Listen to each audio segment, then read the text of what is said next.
No vacation?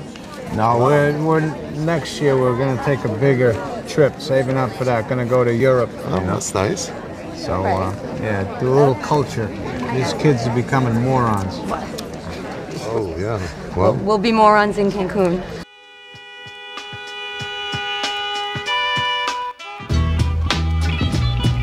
Horror has a face.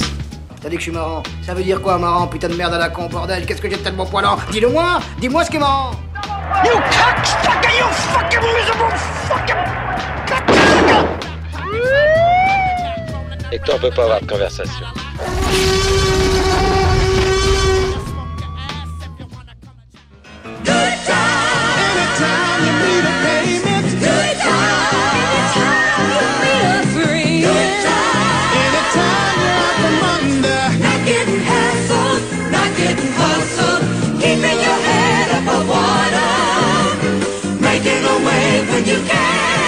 Temporary layoffs. Good times, easy credit rip-offs. Good times, Scratching and surviving. good times, hanging in a jar. Good times, ain't we lucky we got 'em?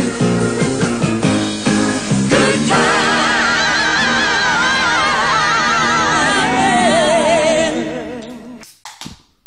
Bonjour à toutes et à tous, soyez les bienvenus dans Contrebande, émission cinéphage, toujours réservée aux grands curieux du 7e art. Et aujourd'hui, on est très heureux de se retrouver pour cette émission un petit peu spéciale dans les meilleurs studios qui puissent exister au monde, à savoir l'appartement de Dorian. Oui, justement, il y a mon cher Dorian à côté de moi. Comment vas-tu, Dorian? Remis de ton confinement? On a envie de dire ça, hein. Eh bien écoutez, on a aussi de nouvelles tronches autour de la table, des bons fidèles de Dorian. On a bien sûr Kylian. Il faut l'avouer, Kylian est le frère de Dorian. Alors, ça fait quoi d'avoir un frère comme Dorian? Et puis on a bien sûr Rachel, la concubine de Dorian. Bonjour à tous. Eh bien mes amis, aujourd'hui si on s'est réunis, c'est pour une émission qui nous tient à cœur, qu'on voulait absolument faire, même si nos locaux sont fermés. On voulait bien sûr parler de jeunes cinéastes qui nous plaisent énormément, à savoir les frères Safdie. Entre réalisme toujours très stylisé, vagabondage dans le Queens et spirale infernale pour des personnages borderline, eh bien on va plonger dans l'alléchant cinéma des nouveaux princes du thriller noir indépendant, à savoir les plus virulents héritiers d'un certain underground new-yorkais. J'ai nommé les frères Ben et Geoff Safdie.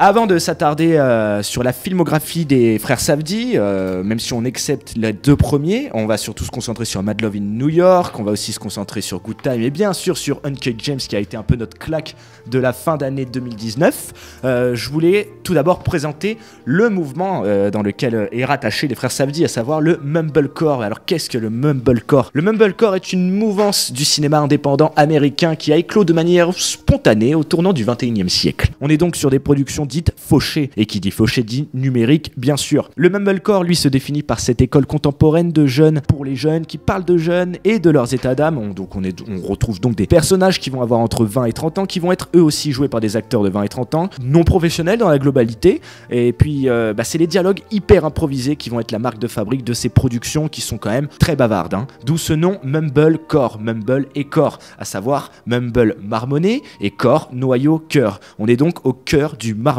Et je vais y revenir de nombreuses fois dans cette émission, parce que surtout que ces trois films vont être vachement illustrants pour ce délire autour du marmonnement. Et ce qui est fascinant aussi dans cette idée de Mumble, c'est qu'on va se retrouver face à des persos nonchalants, qui vont être noyés dans un cadre hyper réaliste, et qui vont tenter de communiquer au monde qui les entoure, sans réellement y parvenir. Et je pense que là on a trois exemples une nouvelle fois parfaits, et je pense aussi que Good Times, on aura largement de quoi y revenir quand on parle de Good Times. Pour aussi bien illustrer ce qu'est le Mumblecore, je vais vous citer un personnage que j'aime beaucoup qui s'appelle le Docteur Moreau, qui travaille dans l'émission Le Cinéma est mort. Ils ont d'ailleurs parlé d'Uncut Gems et je vous invite à aller les écouter sur YouTube. Il parle du Mumblecore comme, on va dire, quelque chose qui vient capter une sorte d'énergie bouillonnante, une sorte de refus des conventions dramaturgiques, et je trouve que ça résume parfaitement ce qu'est le Mumblecore et ce qu'est du coup le cinéma des frères Safdie. J'ai envie quand même d'évoquer l'affiliation qui existe avec le cinéma de Cassavetes et cet héritage new-yorkais. Vous savez, c'est une école ultra référencée qui nous livre des films proches de de ces acteurs. Des films qui vont saisir la puissance du direct, la puissance de l'instant. Il y a donc un rapport de proximité forte avec les personnages acteurs ou non acteurs. Les images, elles, sont imbibées d'une surprésence physique, hein, comme me disait Dorian. Dans Uncut Gems, vaut mieux être beau, hein, parce qu'on a souvent dans les films des frères Safdie, vaut mieux être beau parce il y a quand même beaucoup de gros plans sur les visages, hein. Donc toi tu ferais tâche, hein. et du coup il y a cette puissance, voilà, avec la corporalité des acteurs, une sorte de surcharge physique dans le décor. Et moi je pense notamment, voilà, au basketteur KG dans Uncut Gems, qui vraiment le mec déborde de l'écran, quoi. Et tout ça va nous conduire bien sûr à l'épuisement. Mais voilà, que donne ce naturalisme voyeuriste à l'ère de la webcam et de l'image omniprésente? Eh bien, parce que je pense qu'on se doit de s'interroger sur le mumblecore, car dans le fond, ne s'agit-il pas là d'un phénomène éphémère? La vraie question, c'est la portée commerciale de cette mouvance. Le mumblecore est-il suffisamment rentable pour être distribué au grand public? Ces jeunes talents de l'underground sont-ils voués à rester enfermés dans leur carcan? Voilà des questions qu'on va se poser à travers le succès critique en Europe, particulièrement des frères Safdie, et notamment en s'attardant sur leur dernière grosse production Netflix, Uncut Gems, un programme bien rempli donc, et je propose qu'on commence tout de suite avec Mad Love in New York, sorti directement en DVD, disponible chez nos amis de Carlotta, et le film date de 2014. Ilya, dearest, I need you to know that I love you, baby. And I'm so sorry that things had to come to this. I never wanted to die. And I need you to know how sorry I am. I'll always love you, even in death. Ilya! Love forever. Harley.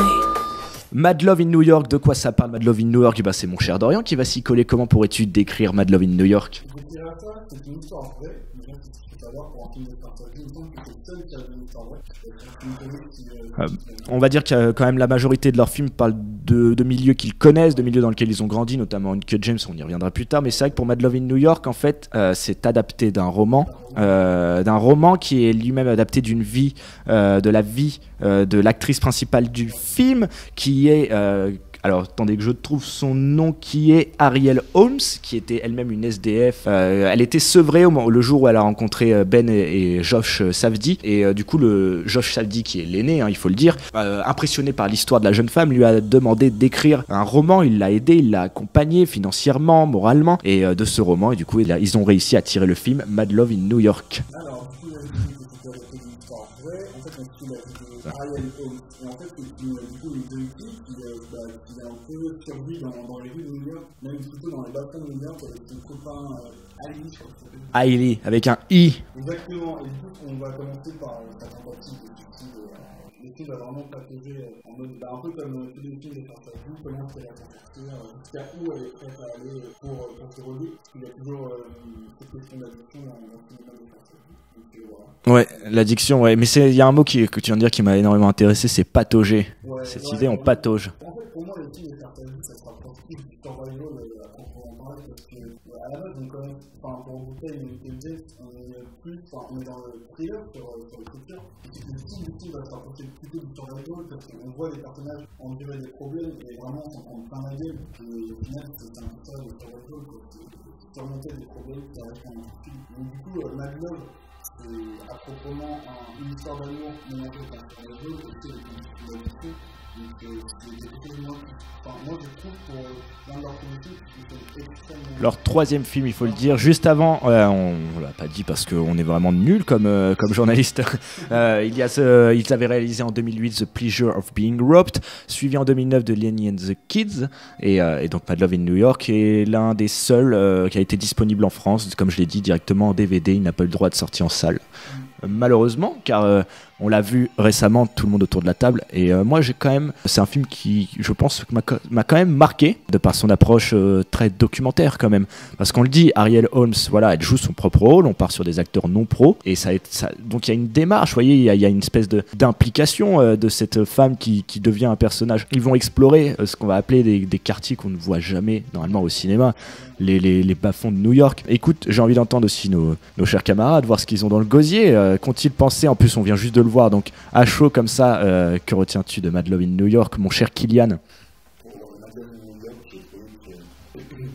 ça se rapprochait pas forcément avec Platon dans le sens où ces acteurs ne sont pas expérimentés, on a vraiment l'impression qu'en fait on est chez les juste et on vit quotidiennement tous les jours, et on a vraiment l'impression du coup de qui n'est pas toujours dans le film parce que du coup la vie est un peu qualité de tous les jours de savoir comment ils vont faire, même si on a l'impression que c'est du sur place, en fait on avance en soi, parce que du coup on avance entre les deux personnages. Les personnages sont constamment en mouvement. En fait, ils sont tout le temps en mouvement, ils bougent tout le temps, même si on a toujours l'impression de courir au départ du rôle, mais au point en fait de fuir tout le temps, c'est vraiment en fait la vie de Kenzie, quoi, c'est ce qui se passe souvent. Mais du coup l'histoire entre du coup la fille, son Ariel Holmes, ça va rentrer les amis. Et son copain, en tout cas il a quand même avant dans le sens où depuis le début sa tentative de suicide et que ça se lance, du coup il y a clairement une dégradation dans la relation.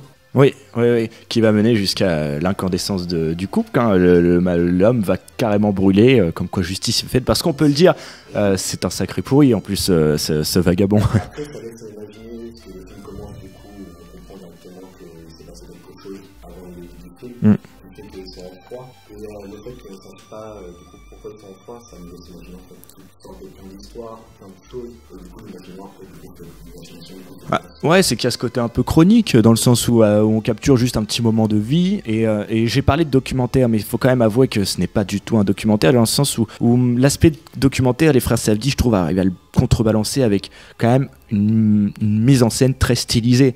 Les néons, ils adorent ça, hein. Il y a des néons dans tous leurs films, il y en avait déjà du coup des Mad Love, et donc voilà, ils ont quand même, et puis il y a cette fameuse BO électronique aussi quand même.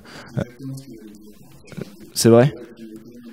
Non, puis aussi, je veux revenir sur le côté chronique, parce que peut-être le film utilise un peu comme une bouteille sur le générique qui est directement, enfin, c'est pas coup de cœur d'une fond noir, écran noir et puis générique, c'est là vraiment, je pense, pour une tranche de vie, en fait, on se dit, limite, le film aurait pu commencer par la fin, et on aurait pu encore avoir une tranche de vie pour montrer ce qui s'est passé avant et tout. Je trouve que c'est super intéressant, et vraiment, c'est donné déjà ultra bien rapidement, et le fait d'avoir pris un livre, et d'avoir apporté juste une tranche de vie, qui est forcément la plus intéressante de la personne, et peut-être en fait qu'ils ont réussi à mieux développer, et surtout ils sont vraiment entre SDF et... Puis, comme elle le dit, hein, ça tourne. Enfin, c'est cette histoire d'amour, aussi toxique soit-elle. Aujourd'hui, on la voit avec du recul, mais à l'époque, bon, bah, c'était son histoire à elle. C'est ce qu'il a forgé, malgré toute la toxicité qu'il pouvait y avoir. Du coup, ça fait aussi parce qu'il est addict à son copain, complètement nocif pour elle, et du coup, c'est la même chose avec la drogue, elle se tue, elle vient voir son copain, et puis à la fin, en plus, peut-être que le plus ironique, c'est que son copain, finalement, lui fait la dernière phrase, l'ultime phrase, c'est de l'abandonner à son propre. Et d'ailleurs, on parlait justement que les personnages ne faisaient que d'avancer dans le film, voire tourner en rond. On a le meilleur exemple à ce moment-là, on le répète, les personnages à un moment prennent le bus, après s'être longtemps avoir joué un peu au chat de la souris entre les deux amants, ils se retrouvent, ils revivent un petit peu leur histoire d'amour, aussi sordide soit-elle, et puis ils décident de partir en Floride par le bus. Donc le bus, ils avancent, on se dit voilà, ils quittent la ville, ils vont ailleurs, ils vont ensemble, et alors que elle dort dans le bus complètement amorphe, lui décide d'arrêter le bus en cours de route pour s'enfuir, en plus avec les affaires de la meuf. En plus bas, tu sais, c'est un cafard jusqu'au bout. Hein. Et donc il y a cette idée que voilà, au lieu d'avancer, bah non, quoi qu'il en soit, ils vont toujours à un moment revenir en arrière, reculer. Cette idée de progression toujours empêchée. Vu qu'on parle de tranche de vie, qu'on parle de cette idée justement qu'il n'y a pas une intrigue spectaculaère, je peux comprendre aussi qu'il y ait eu certaines longueurs. En plus, il y a cette idée d'aller-retour. C'est pour ça que j'aimerais entendre l'avis de Rachel, qui, même si elle a eu quand même beaucoup, je pense à mon avis. En fait, tu sais quoi, tu vas juste nous dire quel est ton ressenti sur ce film, même si je sais que tu peux le dire, tu as ressenti quelques longueurs. Pour moi, c'est un je trouve quand même parce qu'avec nous au final, même si elle peut être une technique qui rejoint cette histoire d'amour, pour moi, je la vois plutôt. La jeune fille, elle est quand même, comme évidemment, on ne parle pas tout dans la film, et pour moi, je la vois plutôt comme une histoire quand même. Je pense que c'est pour ça qu'elle rejoint, c'est une histoire quand même, une belle histoire qui va se sortir. Et malgré ça, on se rend compte que c'est pas de la mission encore plus, et que c'est la Je trouve que dans le film, ce qui est montré, c'est qu'on a l'impression que c'est plus la relation entre ce qu'on a montré que la drogue, après on a vu tous les autres, on s'adapte plus du coup sur le fait qu'on va voir les films en fait, sur les films du coup sur le vrai. Et la drogue, ça fait partie du film, ça fait partie de la part entière, mais ça reste quand même à côté, on s'en soit beaucoup pour le fait que ça Et en plus de la rejeter, il a même fait que vraiment. Ouais, À un moment où il jette une cigarette dessus, t'as vraiment la sensation que, en plus qu'il la rejette, que vraiment il va jusqu'au bout des choses et qu'il non, c'est vrai, ouais. Ouais, mais c'est un film dégradant. Mais au moins, je trouve que les frères Safdie ont le mérite, justement, comme je disais, quand ils montrent la marge, ils montrent, enfin, ils ont le mérite, voilà, de dévoiler la crasse, en quelque sorte.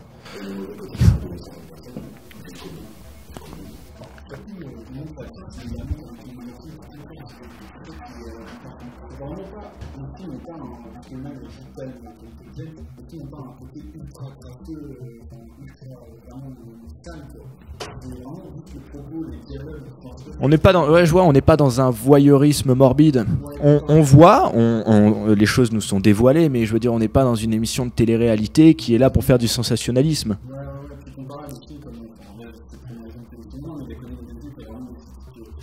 T'as envie de parler de survival, toi, aujourd'hui, hein.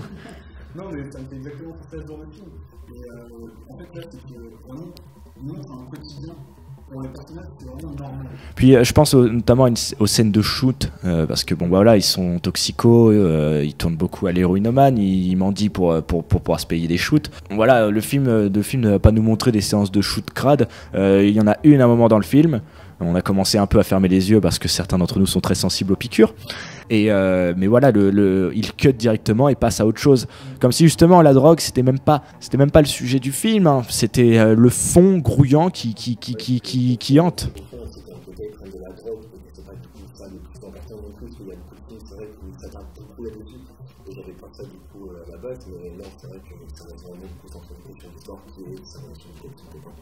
Et en plus, il demandait aussi un détail, on les voit du coup voler aussi dans le magasin. On les voit voler des petits trucs énergisants dans une pharmacie, faire leur petit coup monté pour après récupérer un peu d'argent. Ouais, on voit leur vie de galérien. Non, mais surtout, le côté drogue, comme quoi, en fait, moi j'entends vraiment un truc comme Trainspotting ou quelque chose comme ça, qui va montrer, même quand tu shoots, du coup, tu attends qu'il y a une mise en scène derrière. Donc l'effet de la drogue, c'est tellement quelque chose de normal pour eux, c'est tellement en fait une froideur vraiment horrible, quoi, parce que quand tu n'es pas l'effet qu'ils ont, par rapport complètement défoncé, je pense que vraiment la drogue est encore pire, quoi. C'est des spectateurs de ça et même pas des acteurs avec des personnages. Mais je vois tout à fait ce que tu veux dire. D'ailleurs, justement, qu'est-ce que quelqu'un a quelque chose de plus à rajouter sur Mad Love in New York? Très bon film, voilà, on le recommande. Donc.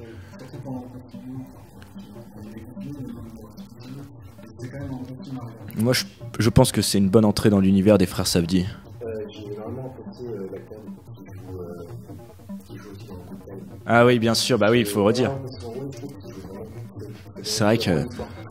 On peut le dire, putain, oui, il joue vraiment le tox égaré, ça lui va tellement bien. Et c'est vrai qu'on le retrouve dans Good Times parce que les frères Safdie ont l'habitude de s'entourer, on va dire, à peu près des mêmes personnes. Il y a des acteurs récurrents, scénaristes récurrents. Je vous dirai son nom après la pause musicale.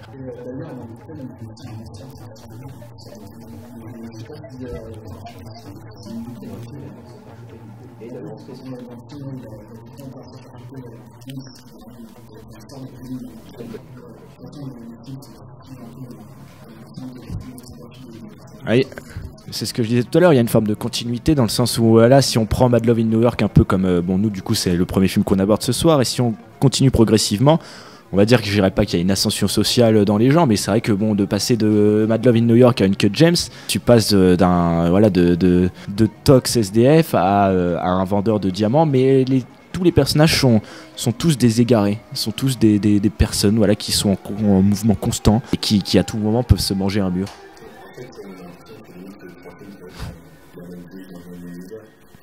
Bah c'est New York. Ouais, c'est ça, mais que c'est limite que ces personnes-là, même si elles ne se rencontrent pas, en fait, du coup, une histoire, et qu'elles sont du coup dans la même vie, comme ces personnes du côté, comme ces personnes qui sont du côté. Exactement. Et bien écoutez, justement, je pense que c'est une très bonne conclusion. Si je vous conseille, je vous recommande, je vous oblige à aller voir Mad Love in New York.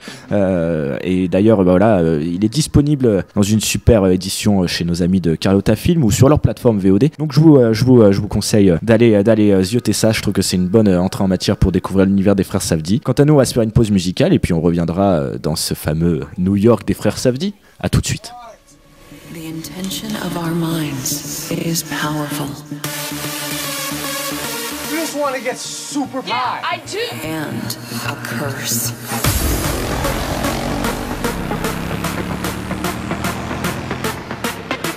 What is wrong with you? You want to see in your eyes? Are you high? Are you high?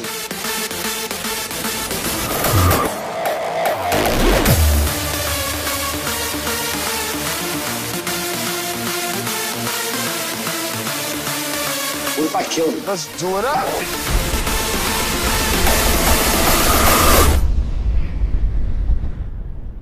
In the end, I need you. Climax.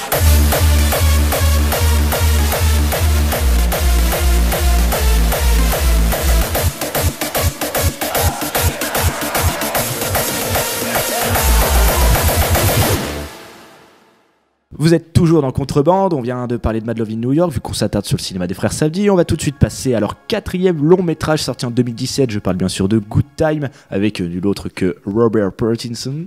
Je l'ai bien prononcé, Dorian, c'est bon. Eh bien, Good Time, c'est quoi? On est sur un thriller, oui, sous adrénaline, autour d'une fraternité dégénérée. Robert Pattinson poursuivait la déconstruction de son image de jeune playboy en s'embourbant, pataugeant, hein, c'est un mot qui va souvent revenir, dans le doux milieu du film d'auteur. Et là, il joue un aîné, le frère aîné, borderline, une sorte de un cas social, impulsif et délinquant qui s'embourbe dans une nuit de conneries pour, entre guillemets, sauver son jeune frère autiste, joué par nul autre que Benny Safdie. On continue donc notre exploration dans les bas-fonds de New York. On explore, hein, comme j'ai dit, les marges de New York, ce qu'on ne voit pas ailleurs dans le cinéma américain, à savoir un cinéma de galériens. Et Rob P., Robert Pattinson, en est le paroxysme, pour moi irresponsable, incontrôlable, immature, en mouvement perpétuel avec une énergie débordante qui pousse à nouveau jusqu'à l'épuisement. Enfin bref, c'est pas étonnant quand on joue à la manière avec laquelle les frères Safdie décrivent New York que Uncut Gems ait été produit par Scorsese, mais on en reviendra bien sûr tout à l'heure. Next. You're incredible, do you understand? Yeah. I'm serious. You think I could have done that without you standing next to me being strong? Are you feeling this? Are you feeling the cause I'm feeling right now? Yeah, I'm cold. You cold? Yeah. Let's get to Virginia, man. Just keep your head now. Turn around. He's all right. We didn't do it. Whoa! Get back here.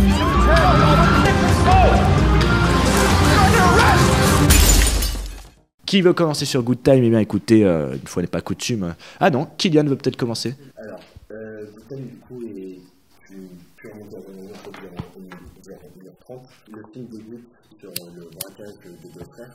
Il est introduit de façon pas commune, en plus de la façon dont il fait du braquage. Je trouve que ça paraît très réaliste. À la fin du moment, du coup, le braquage se passe, en fait, c'est un moment où tout le film commence,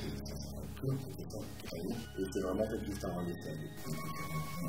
C'est bien cette importance de parler de cette idée de laisser aller, car ça peut être très déroutant de voir un film comme ça qui s'enchaîne à une vitesse folle, qui commence et ça ne s'arrête pas.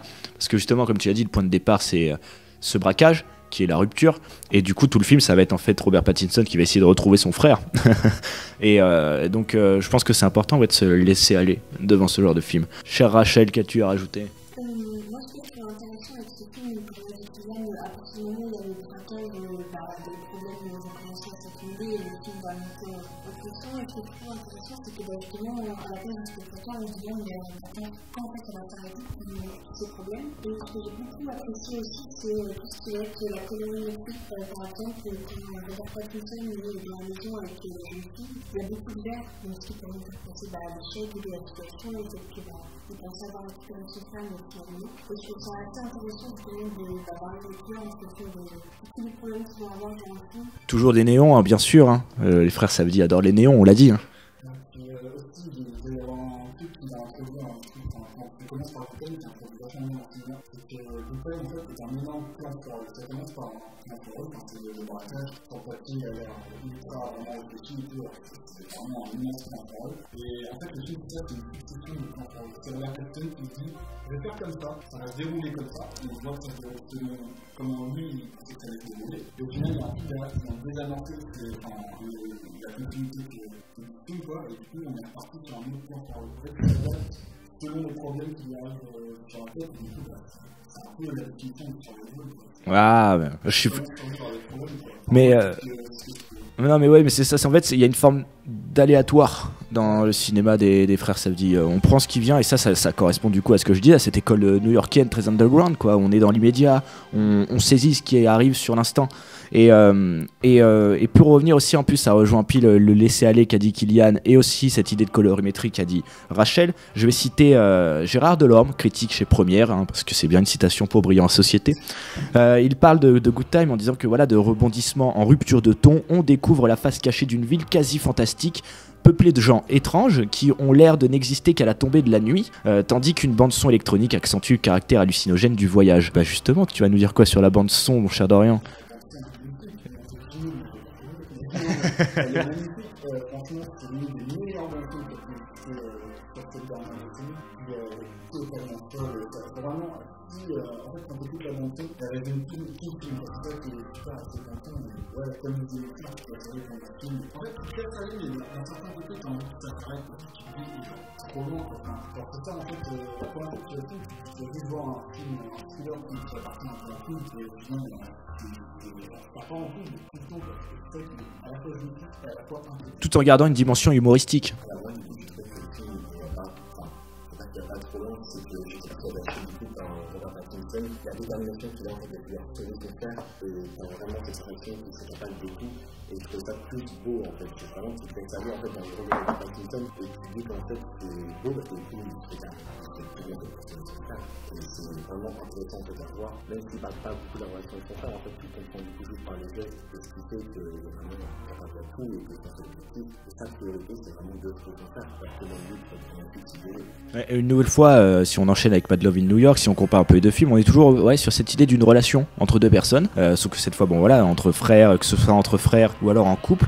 Et c'est là que du coup je vais revenir au mumblecore, hein, comme je vous ai dit, le cinéma du marmonnement, où on saisit un langage où ça ne s'arrête jamais, ça fugue. Et je trouve que dans le mumblecore, en fait, ce qui caractérise le mumblecore, c'est cette idée qu'en fait, voilà, comme je l'ai dit tout à l'heure, dans mon introduction, les personnages tentent de communiquer avec un monde autour d'eux, et ce monde ne les entend pas. Et ça, c'est hyper important parce que si vous prenez par exemple Mad Love in New York, dans Mad Love in New York, en fait, leur relation, elle est basée sur un malentendu. Enfin, ils arrivent même pas à communiquer.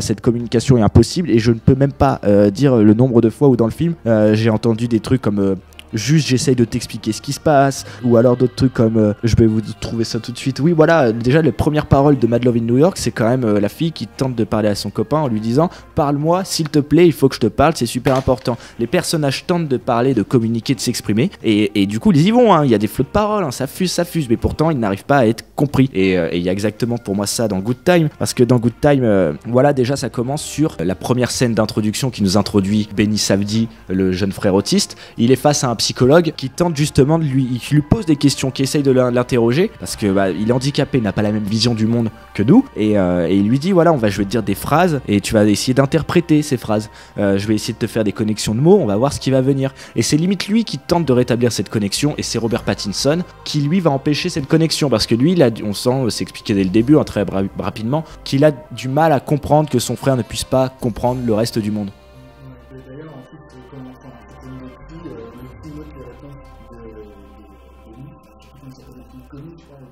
Connie, exactement. Et en fait, une autre réponse, et Robert Pattinson a un de déchire sentiment de la réponse. Et au final, la seule scène d'expression de son frère, c'est quand à la fin, en fait, il marche par le tour de l'hôtel, quand je vais vous dire aux phrases, vous marchez de l'autre côté de la pièce, si vous vous sentez touché par cette situation que je raconte, c'est là que son frère peut enfin s'exprimer, et en plus, comme son autre frère, en fait, là, c'est vraiment la liberté d'expression de commune, qui laisse paraître ses émotions, alors que la raison de la réponse, c'est plutôt beau, c'est une scène qui est totalement. Alors Connie, c'est le personnage joué par Robert Pattinson, donc c'est celui joué par Benny Safdie, on trouvera peut-être ça tout à l'heure. Et du coup,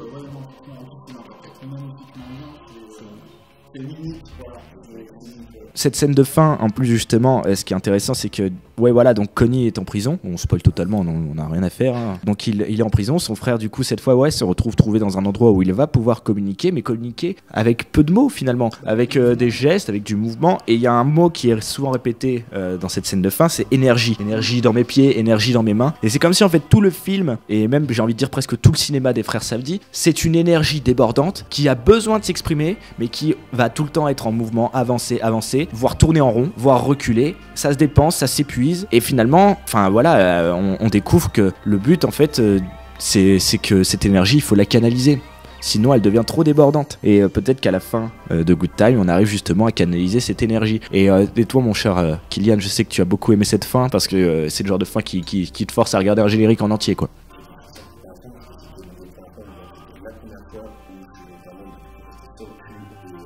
La fin, tout se passe depuis juste par des gestes, c'est pas des mots, c'est pas une conclusion qui parle durant des heures et des heures, c'est juste tout se passe par des gestes. En fait, c'est plus une sensation qu'on a, c'est une sensation où on se laisse aller, c'est comme une poésie, et du coup on est bien, en fait, on est vraiment bien.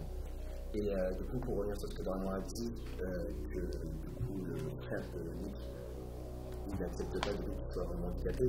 Au début, quand il déchire la feuille du coup du psy, en fait, c'est là où on comprend vraiment que lui, du coup, sa vraie seule erreur, c'est d'accepter, enfin, de faire comprendre à son frère qu'il n'est pas handicapé, qu'il est comme tout le monde, alors qu'au fond, il a vraiment une maladie, donc il est handicapé, quoi. Enfin, c'est comme pas accepter, c'est pas sa seule erreur. Et ça, c'est une grosse part, c'est pour ça.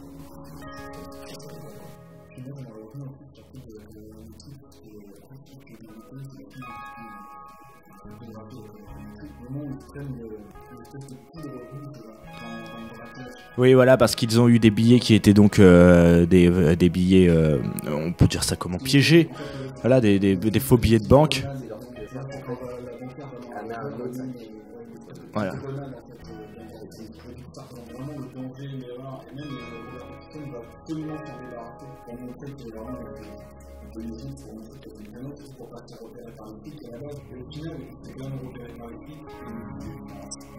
D'ailleurs, il y a encore une méprise, puisque les flics n'arrêtent que le frère handicapé, Nick, qui lui déjà ne comprend rien. et même les flics, voilà, ne comprennent rien. Ils ont vu ce mec-là, voilà, qui court, qui leur échappe alors qu'il avait normalement rien à faire après l'arrestation. Tout est basé sur le malentendu, sur le quiproquo.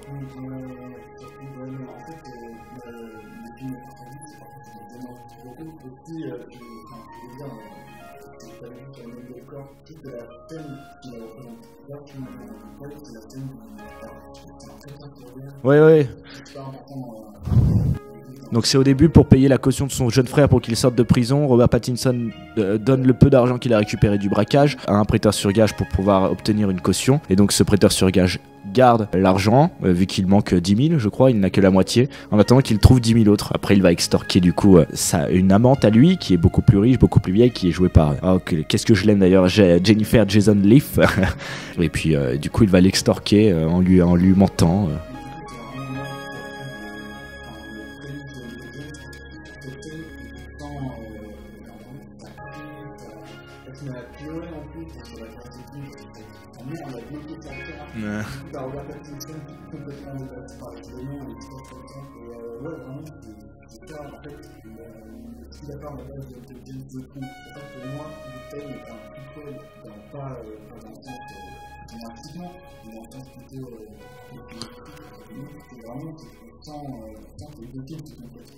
Mais c'est intéressant ce que tu dis en plus, parce que moi j'ai vu la première fois que tu m'as montré Good Time, car c'est mon cher Dorian qui me l'a fait découvrir, et j'ai eu l'impression, oui, d'avoir vu, parce que j'avais découvert Uncut James avant, j'avais l'impression du coup de voir, ouais, comme tu dis, une espèce de brouillon, mais je veux dire dans le rythme, dans cette dépense d'énergie, dans cette idée de personnages totalement en mouvement qui se définissent que par des actions tout le temps, et qui ont jamais le temps de se poser. Et ça, une nouvelle fois, ça me ramène à Mad Love in New York. Il y a ce personnage joué par l'acteur que tu adores, dont on a oublié le nom, on le trouvera une nouvelle fois. Buddy Durst. Buddy Duress. Eh bien, à un moment, il le dit parce que lui, bon, il vend de l'héros à tout le monde, donc il est tout le temps en mouvement, lui-même gros camé. Il lâche un moment parce que la jeune héroïne Ariel Holmes lui demande de lui donner ses doses en avance, alors qu'ils sont c'est censé être la nuit, le reposer, qu'elle devait les avoir le matin. Lui, il lui dit, s'il te plaît, lâche-moi, là c'est la nuit, il faut se reposer, j'ai besoin de me reposer. Et en fait, on a l'impression que, pour moi, le cinéma des frères Safdie, c'est des gens qui ne peuvent pas se reposer. Parce que s'ils s'arrêtent, le film n'a pas lieu.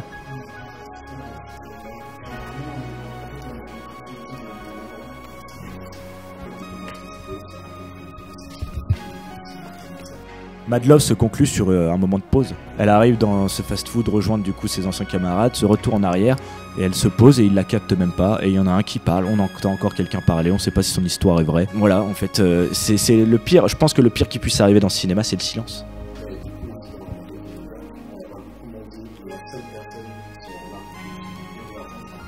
Exactement, super que tu aies cette. Parce que je trouve cette scène très problématique. On vient juste de le voir, donc je sais pas comment le prendre. Mais alors oui, du coup, cette espèce de juif va la voir et lui dit t'es défoncé, hein, en rigolant, avec pourtant un regard bienveillant, même pas méprisant. Elle lui dit non et tout. Il fait tu sais c'est bien d'être défoncé. Il lui donne de l'argent, un billet de 20 € pour lui dire va te défoncer. Et puis il lui dit aussi. Attends, qu'est-ce qu'il lui dit vous me laissez 2 secondes. Ah oui, voilà, amusez-vous, défoncez-vous. Il la voit, il lui dit amusez-vous quoi. Allez-y, allez, défoncez-vous, je vous donne de l'argent pour ça. Et lui dit même, le propre juif qui lui donne de l'argent, lui dit on peut faire la manche au goy. Et faut le rappeler, hein, Ben et Josh Safdie sont eux-mêmes issus d'une communauté juive, donc ça revient énormément dans quasiment tous leurs films parce que ils ont grandi dans ces quartiers du Queens, dans ce monde noyé, mélangé entre codes religieux et d'autres activités beaucoup plus triviales, beaucoup plus comme on dit terrestres.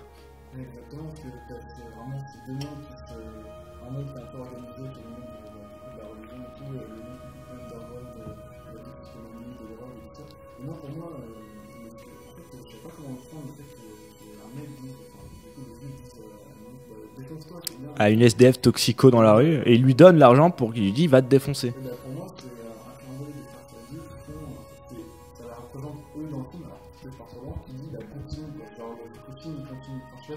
Ouais, je vois ce que tu veux dire. En plus, c'est le moment où elle allait s'endormir. C'est très intéressant ce que tu dis, surtout que ça me ramène à cette scène dans Taxi Driver de Scorsese, parce qu'on revient toujours au Taxi Driver de Scorsese, où Scorsese du coup va jouer lui-même un personnage du film qui va dire à De Niro ce qu'il doit faire pour la suite. Il va lui dire voyez cette femme, ma femme couche avec un noir, ils sont assis dans le taxi, ils regardent l'étage d'une fenêtre, De Niro taxi, il fait son boulot, le personnage en plus est un peu bloqué à ce moment du film, donc Scorsese va lui parler de flingue, qu'il va tuer quelqu'un, et on va dire que c'est comme si presque il demandait à De Niro de lui-même de s'acheter des flingues et de réagir. Et c'est vrai que je pense que de la part des frères Safdie, c'est pas anodin d'avoir fait ce que tu viens de dire. On peut pas laisser ce personnage s'endormir, parce que s'endormir c'est mourir. Et d'ailleurs on le voit, il y a un moment où son jeune ami dans Mad Love in New York risque de mourir parce qu'il est complètement amorphe et s'endort. Et d'ailleurs même il y en a un autre qui s'endort, je crois que c'est Mike. Quand lui il s'endort complètement défoncé dans les toilettes, et on le pille, on le vole.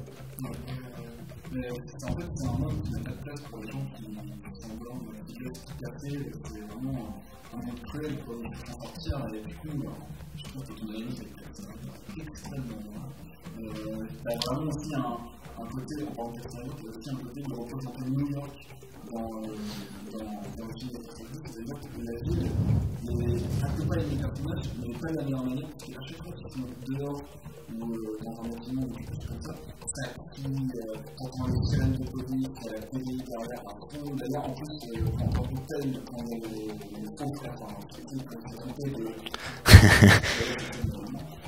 ce fameux twist où toujours une fois un malentendu, un sale malentendu.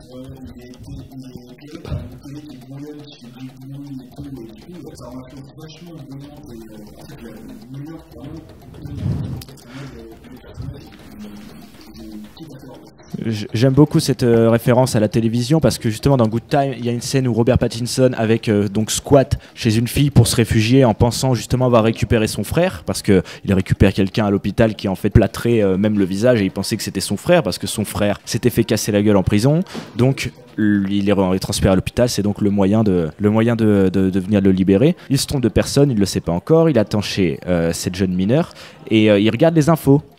Dont une espèce de télé-réalité en direct, comme un équivalent d'enquête d'action mais à l'américaine, hein, donc beaucoup plus trash, beaucoup plus vicieux, beaucoup plus voyeuriste. Et on voit une espèce de femme défoncée au Xanax qui manque de poignarder son mari et elle se fait à un moment plaquer, mais vraiment de manière violemment extrême par un des policiers. D'ailleurs, petite pensée pour George Floyd. Et donc elle se fait plaquer violemment par l'un des policiers et elle trébuche sur son couteau et eux ils regardent ça à la télé et puis Robert Pattinson dit change de chaîne, c'est dégoûtant, ça sert à rien de voir ça et tout, et il y a un peu cette idée que je pense les frères Safdie ne sont pas en train de dire qu'eux ils vont montrer la vérité, mais qu'en tout cas c'est pas la télé qui est là pour te montrer une forme de réalité, au contraire au lieu de te montrer la marge, elle te pointe un goût morbide qui te donne envie, en fait elle te donne presque, elle te nourrit comme un gros cochon plutôt que réellement te faire réfléchir.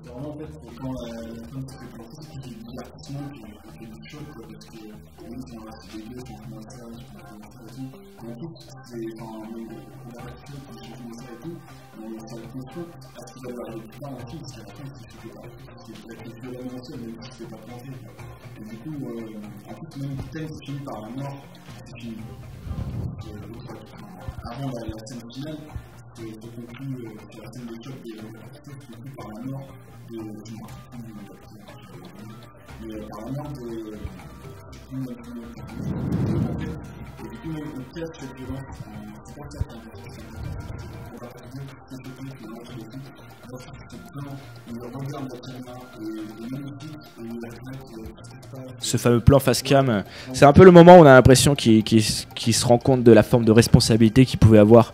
Ouais, surtout, c'est-à-dire que la nuit s'arrête,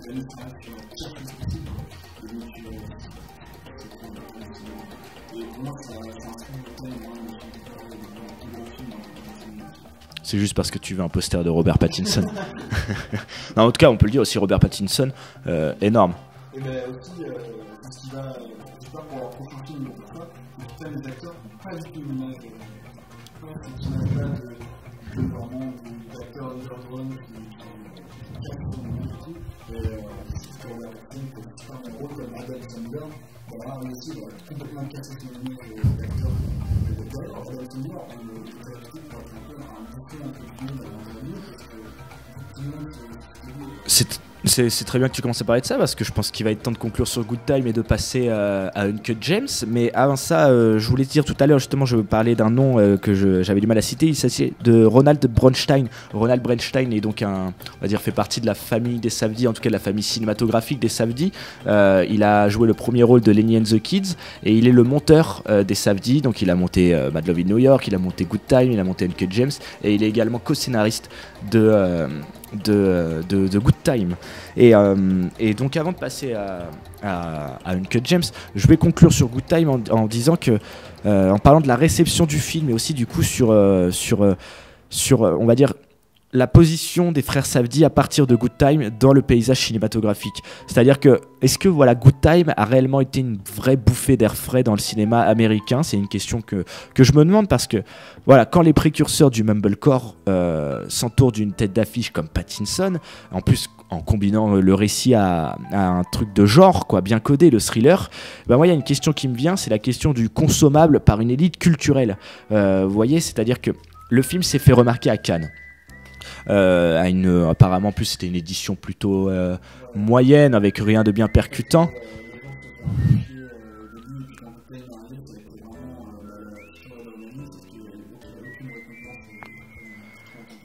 Mais ça a quand même permis aux frères Safdie de se faire remarquer et du coup d'atteindre une nouvelle place, on va dire, sur l'échelle des auteurs à suivre.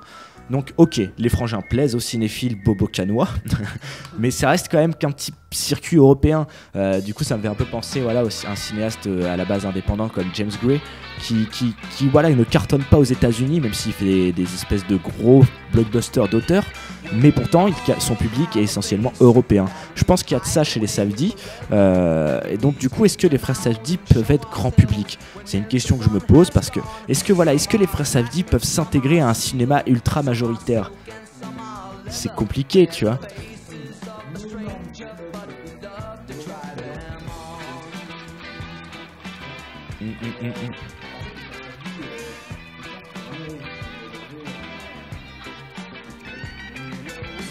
Ce qui est dommage, c'est problématique, je trouve.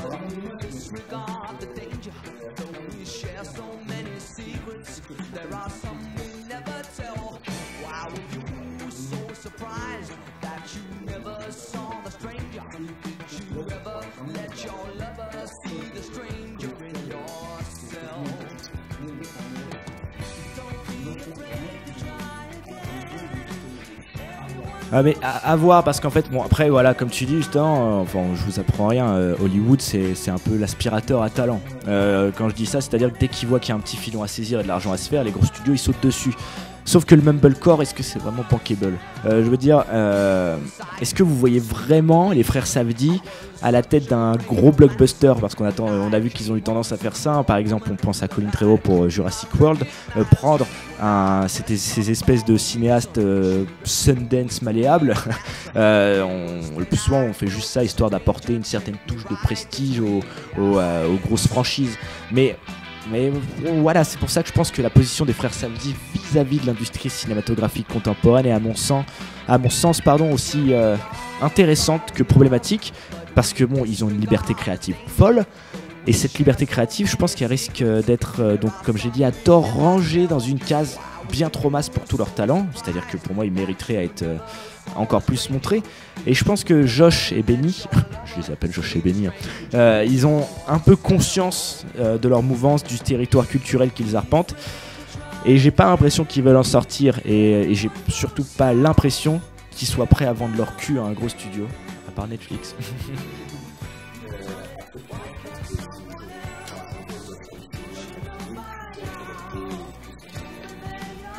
Dorian, pour conclure.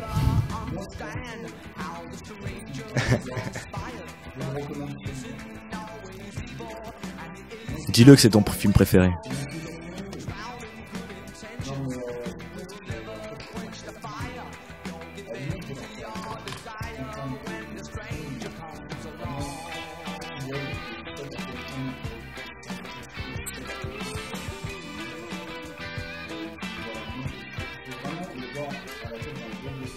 Ah ouais, t'aurais envie de voir ça. Moi, je suis pas convaincu d'avoir envie de voir ça. Parce qu'après, l'avantage, c'est que leurs films coûtent pas très très cher. Bon, après, je pense que avec Adam Sandler, ça a dû quand même coûter beaucoup plus cher. Mais à la base, on est sur des productions dites fauchées. Mad Love in New York, c'est tourné avec une caméra numérique. La moitié des acteurs sont non professionnels, voire même, je pense, tous les acteurs sont non professionnels.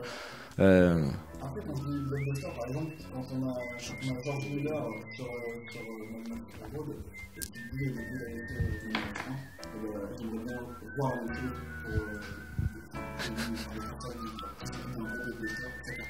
Chers camarades, on va se faire une petite pause musicale et puis après on va revenir sur, pour moi, un des meilleurs films de la fin d'année 2019, Uncut Gems. À tout de suite. Mazel. All right. So, Mazel. Can you go to the safe and get me the money? Get him the money. Yeah, we'll get you. Thank you. We'll get you the money. All right. Hey, good pace. This is great.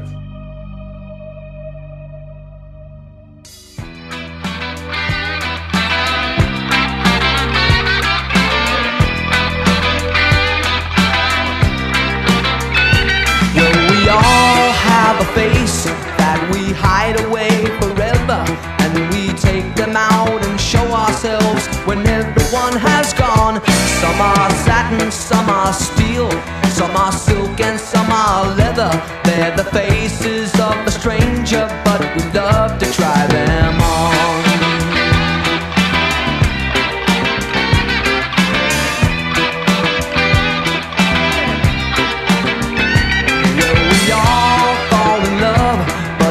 Disregard the danger, though we share so many secrets. There are some we never tell. Why will you so surprised that you never saw the stranger? Did you ever let your lover see the stranger in yourself? Don't be afraid to try again. Everyone goes south every now and then. Ooh, you've done it, why can't someone else? You should know by now. I made a crazy risk, a gamble, and it's about to pay off.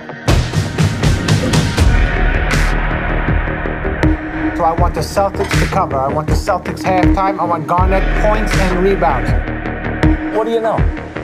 I don't know. I just know. Well, I'll tell you what I know. That's the dumbest fucking bet I ever heard of.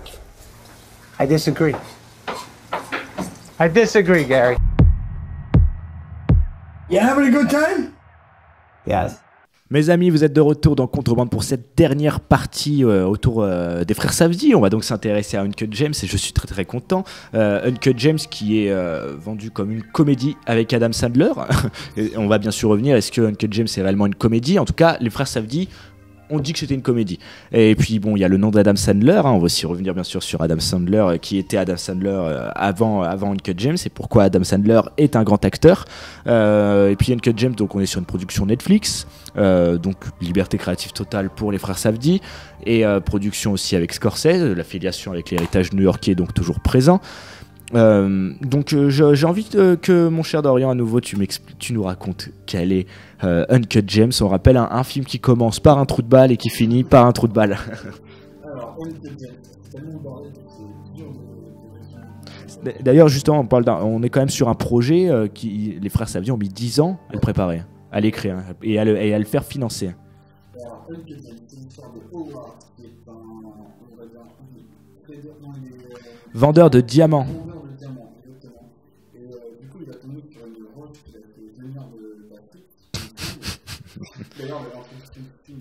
Ce putain de cristal de merde porte malheur. Voilà, donc il va venir d'Afrique et en fait il va tomber sur cette jeune qui aurait soi-disant des pouvoirs un peu... Enfin disons que c'est pratique pour le vendre de dire ça, ouais. Exactement, et du coup il va se retrouver sans sa gemme, enfin, on va pas lui acheter, on va lui prendre, et puis il va essayer de la récupérer pendant tout le film, quasiment pendant tout le film, c'est un peu ça la base de Uncut James. Mais derrière, il faut savoir que quand même c'est une comédie, comme tu l'as dit, mais c'est toute une comédie noire, parce qu'avec une œuvre comme Sandler, on s'attendrait à quelque chose de beaucoup plus burlesque, beaucoup plus grotesque. Et attends, pour moi justement, il y a du burlesque énormément dans ce film. C'est de là que vient le comique, c'est-à-dire que je vous parlais tout à l'heure que le mumblecore c'était quelque chose qui était sur une prise avec le direct où les acteurs étaient très importants et surtout la présence physique, c'est-à-dire que il y a tous ces gros plans, vraiment les corps sont présents et inondent l'écran. Et pour moi, ouais, Adam Sandler il bouffe l'écran, il est omniprésent. Et puis il y a ce côté burlesque où dans le burlesque c'est du comique par la violence, sans réellement on va dire psychologisme, et il s'en prend plein la gueule dans le film. Le côté psychologique de l'humour, c'est quand même bien important parce que c'est nous en fait qui nous psychologique parce que on voit qu'il prend vraiment des pains dans la gueule, parfois mais énorme, et derrière lui il réagit, il y a un moment où il craque et tu te dis putain il est vraiment fou et tout, comment est-ce qu'il pourrait rebondir après ça, et il le fait quand même. Nous en fait derrière le côté psychologique c'est nous qui le créons parce que ça dit une presque une œuvre qui nous gueule dessus. Oh, t'as eu l'impression qu'on te criait dessus. Ah mais franchement la première fois que je l'ai je me suis dit c'est pas possible de pas pouvoir tenir ce film, en plus j'attendais énormément. J'avoue qu'il y a une tension. Il y a une tension qui est dans ce film, c'est vraiment un film lourd, c'est genre un film en fait avec ton personnage, tu souffres avec ton personnage, tu rentres avec ton personnage, avec le personnage de Sandler. C'est toi qui nous disais ça d'ailleurs. Ouais. Rachel, justement, tu nous disais que le film t'avait mis plutôt mal à l'aise par cette tension, justement. Il y avait des moments très stressants. Oui, tout à fait. Déjà, dès le début, quand on se rend compte qu'il y a énormément de spectateurs, puisque ça commence quand même avec qui subit une colonoscopie, donc les spectateurs dans quand même un peu un moment intime pour les personnes, et tout au long du film, on va se rendre compte que par exemple la scène où il est au spectacle fait de sa fille et qu'au final il va s'arranger par les personnes. Ouais. Et à ce moment-là, c'est ça qui est quand même une bonne pression, je trouve. Et même jusqu'à la fin, en fait, cette tension, quand tu regardes le match dans son magasin et que les personnes sont en espèce de petits hauts, parce que les personnes, c'est juste que ce moment-là, et que c'est vraiment super intéressant. Kylian. Et ce que j'ai vraiment beaucoup apprécié dans le côté, c'est ce côté vachement féminin. Par exemple, Non, pas de The Weeknd, c'est du basketteur KG. Non, c'est la preuve de The Weeknd. Ah ouais? Il lui a volé. Ouais, non, c'est pas où il l'a. Non, c'est pas la preuve de The Weeknd. Parce que oui, en plus, c'est bien ce côté bling-bling, parce qu'il y a un casting quand même d'acteurs, enfin de non-acteurs. Il y a The Weeknd dans le film, quoi. Ouais. D'oreilles, des diamants, sa bijouterie est vachement clinquante. Visuelle. En fait, c'est clinquant. Genre vraiment, il est tout le temps vachement avec cette lumière et vachement ce côté clinquant, c'est ça.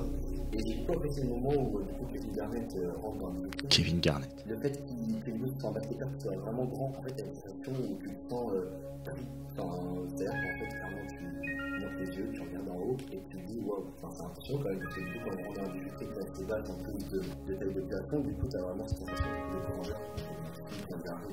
Justement, moi je trouve que c'est justement quand tu arrives dans la boutique, il y a beaucoup d'éléments qui vont être assez ironiques. Parce que par exemple, j'avais montré une espèce de gros Furby, un peu ces diamants, alors que justement, c'est quand même des.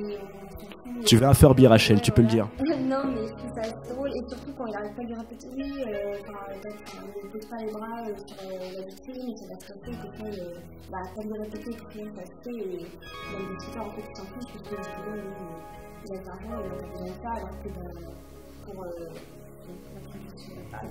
je vais jamais y arriver. Alors que lui, justement, on se rend compte qu'il y a plein de petits détails comme ça, c'est peut-être des petits éléments, mais qui s'ajoutent à toutes les galères qu'il a en plus de l'argent. Ah ouais, il en a des galères, hein, on peut le dire. C'est un peu le film qui est un peu comme mais on revient à cette idée d'addiction, sauf que là, cette fois, l'addiction, elle est au jeu.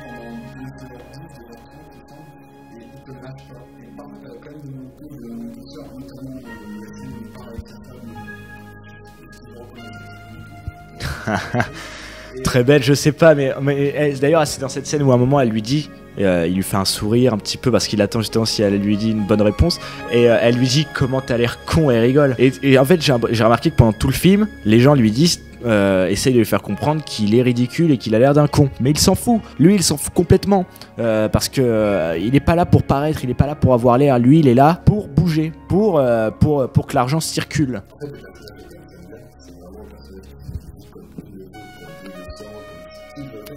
Il agit en fait, il réfléchit pas, il agit.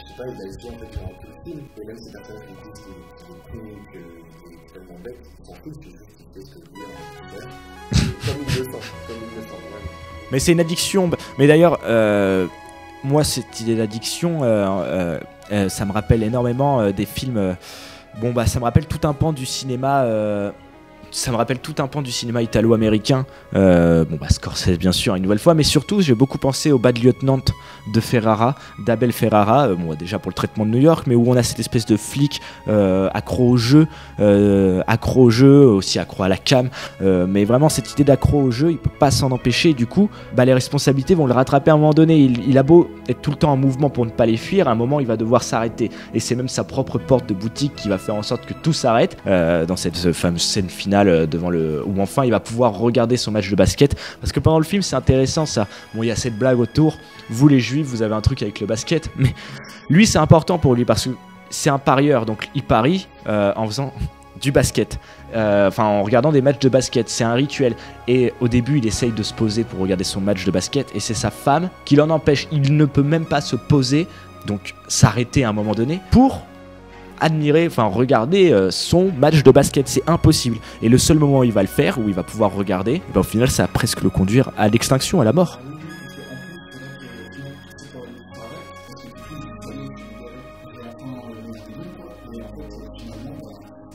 C'est même pas les 1 million, pardon de te couper, c'est même pas les 1 million qui l'intéressent, c'est juste de gagner, vous voyez. Il brasse. Il brasse la maille.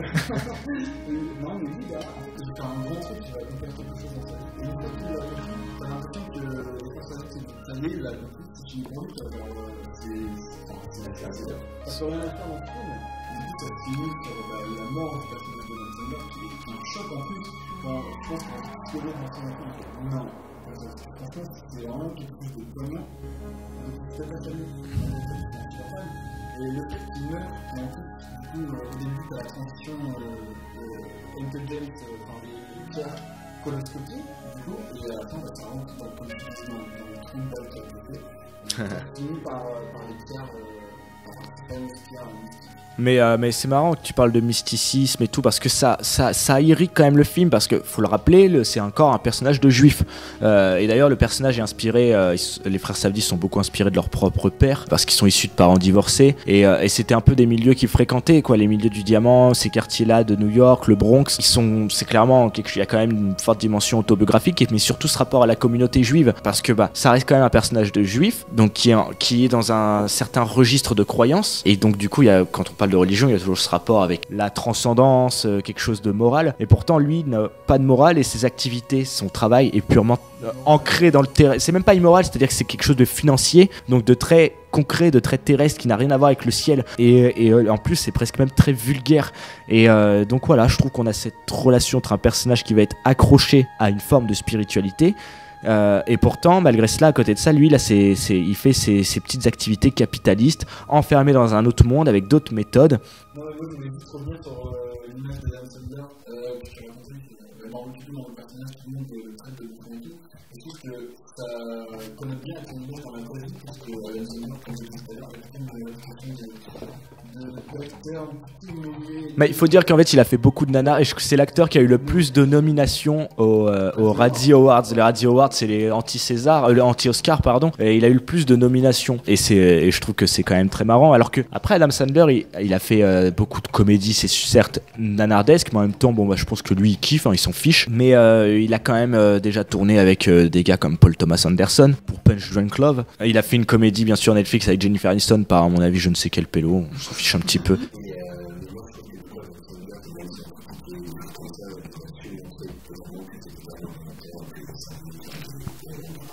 Toi Dorian, pour toi il méritait l'Oscar.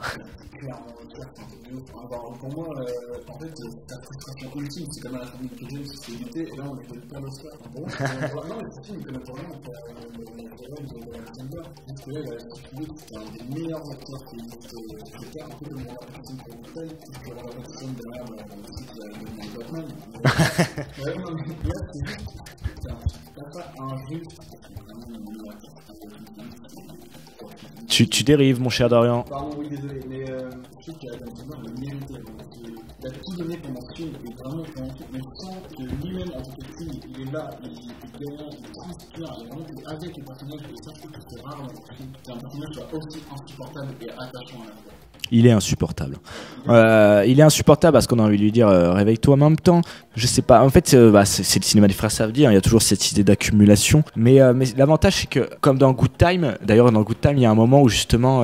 Non, c'est dans Mad Love in New York où il y a un moment, la mère de Mick qui déclare à Ariel, elle lui dit je ne vous juge pas. À un moment, c'est très rapide. Elle parle voilà, je ne vous juge pas, c'est les autres qui vous jugent. Et dans Uncut James, il y a de ça. Je pense que nous, spectateurs, en fait, on n'est pas devant le cinéma des frères Safdie pour juger les personnages. Enfin, on est là pour, bien sûr, réfléchir, mais c'est pas, en tout cas, ils vont pas nous montrer un jugement. Eux, ils nous montrent de l'action. Et Uncut James, je trouve que c'est un putain de film d'action, en fait, parce que on a un personnage qui est tout le temps en train de faire des trucs qui se caractérisent que par des actes qui sont pas réellement décidés finalement. Enfin, C'est le direct, quoi. Et les réalisateurs, ils ont décidé d'évacuer toute idée de psychologie, de moralisme, ou même on va dire, un peu d'enlever cette quête de rédemption, parce qu'à aucun moment le personnage s'en veut pour ce qu'il fait. En fait, le film est aussi hyperactif que Adam Sandler dans le film est hyperactif.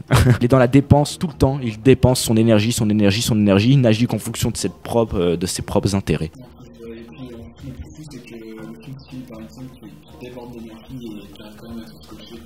Alors que c'est le moment où il se pose. Ouais, en plus, Uncut James, c'est une des meilleures productions, je pense, que j'ai fait cette année. Et pourtant, je pense justement à cette idée que le personnage n'est jamais tiraillé par ce qu'il fait et s'en fiche, c'est qu'il y a ces moments où il y a un moment après avoir vagabondé pendant tout le film, enfin c'est pas vagabondé le mot, mais en tout cas avoir couru à droite à gauche pendant tout le film, avoir perdu son argent, avoir failli se faire défoncer la gueule et tout.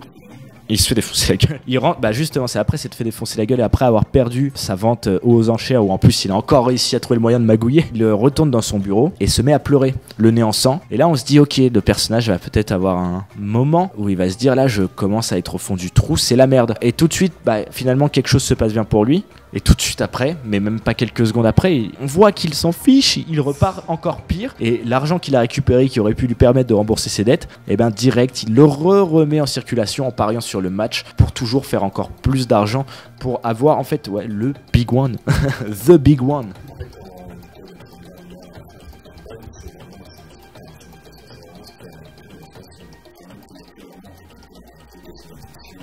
Puis de toute façon, comme on l'a dit, quand un trou dans la tête, tu parles plus et le silence, c'est la mort. Je trouve que c'est une bonne phrase de conclusion. Je pense qu'on a vraiment dit beaucoup de choses sur le cinéma des frères Savedi. Allez voir Uncut James, vraiment, allez le voir.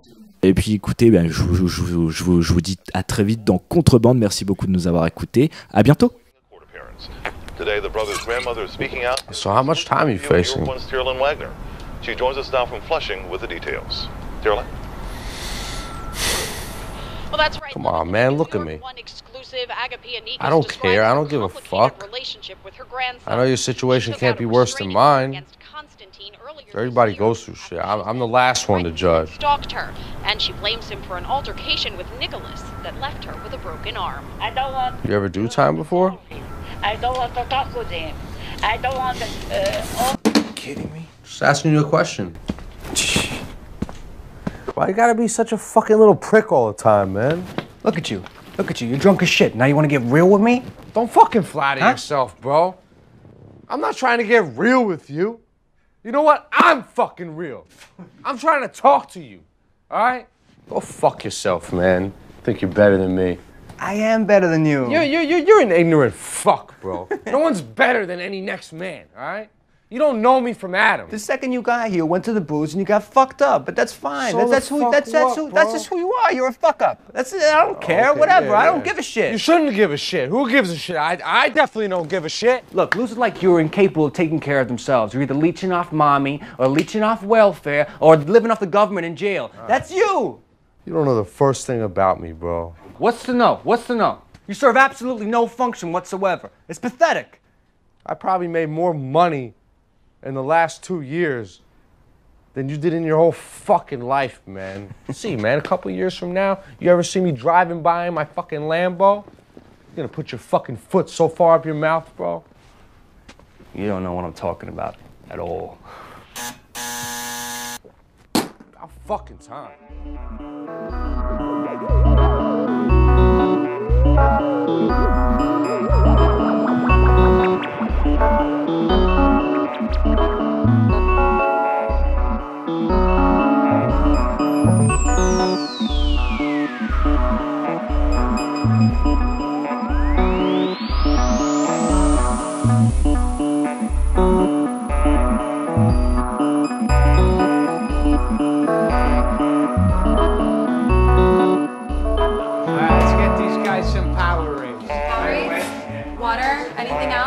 It's fine, I'm okay, it's okay. Yeah, I'm good, I'm good. They're cold, you know. Hey, Howard, let me get a second, okay?